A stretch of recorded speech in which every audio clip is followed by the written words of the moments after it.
গুঁড়া, 1 চামচ জিরা গুঁড়া, 1 চামচ ধনিয়া গুঁড়া ঢেলে দিলাম। ভালোভাবে কষিয়ে নিব মশলাটা যেন কাঁচা গন্ধ না থাকে। এবারে দিয়ে দিব গরম মশলা গুঁড়া 1 চামচ, নেড়ে দিলাম ভালোভাবে।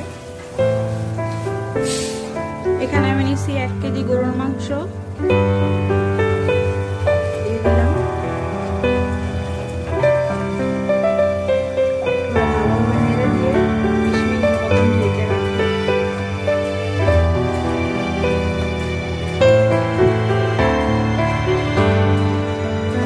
তো ফিরে আসছি 20 মিনিট পর। 20 মিনিট পর দেখি কি অবস্থা।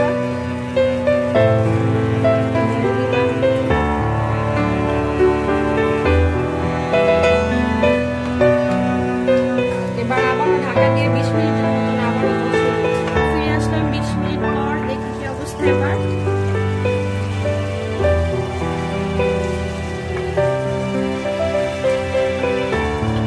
ভালোভাবে কষানো হয়েছে মাংসটা। আমি প্রায় 1 ঘন্টার মতন কষাইছি। তো আমি 3-4 ঘন্টা আগে বুটের ডালটাকে ভালোভাবে ধুয়ে তারপর ভিজিয়ে রাখছিলাম। এই যে এবার দিয়ে দিব বুটের ডালটা।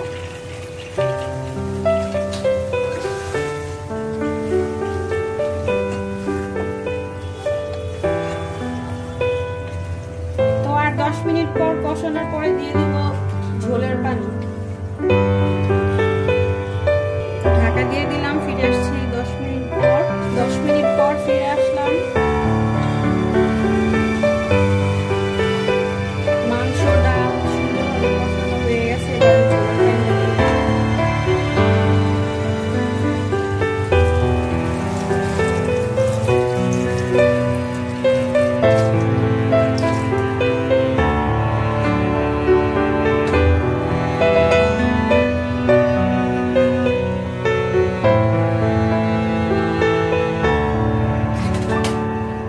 আবারও ঢাকা দিয়ে রেখে দিব আধা ঘন্টার জন্য। তো ফিরে আসবো আধা ঘন্টা পর। ফিরে আসলাম, কাঁচামরিচ দিয়ে দিলাম। আমার রান্নাটা প্রায় শেষ, ডালটাও সিদ্ধ হয়ে গেছে। এবার নামানোর আগে জিরা গুঁড়াটা দিয়ে দিব, ভাজা জিরা গুঁড়াটা দিয়ে দিলাম। এবারে আর 5 মিনিটের মতন ঢাকা দিয়ে রেখে দিলেই ব্যাস আমার রান্না শেষ। আপনারা এইভাবে বাড়িতে ট্রাই করুন।